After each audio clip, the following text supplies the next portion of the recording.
درختوں کے نچلے حصے پر سفید پینٹ کیوں کیا جاتا ہے؟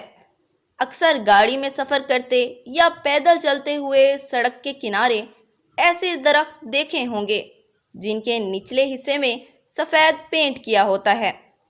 لیکن کیا آپ نے سوچا ہے کہ یہ رنگ کیوں کیا جاتا ہے؟ یا اس کا کیا فائدہ ہوتا ہے؟ یا درختوں پر اس کے کچھ اثرات ہوتے ہیں؟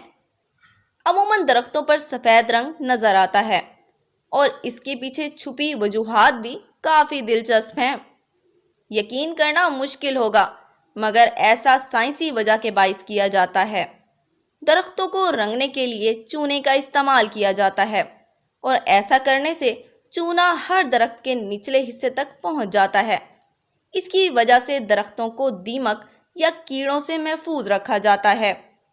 جب ان کی عمر میں اضافہ ہوتا ہے تو چونے کے باعث درخت کی اوپری سطح کو تحفظ ملتا ہے۔ ان کی چھال آسانی سے نہیں ٹوٹتی۔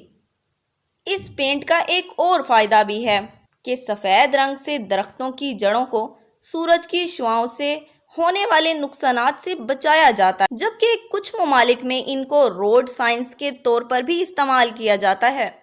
ان ممالک میں ایسی سڑکوں کے کنارے پر درختوں پر سفید رنگ کا استعمال کیا جاتا ہے جہاں اسٹریٹ لائٹس نہیں ہوتی۔ پھر جب گاڑی کی روشنی درخت پر پڑتی ہے تو یہ واضح نشاندہی ہو جاتی ہے۔ ایسی مزید انفارمیٹیو ویڈیوز دیکھنے کے لیے دیکھتے رہیے Asian News Network. ANN Asian News Network, آگاہی انصاف کے ساتھ۔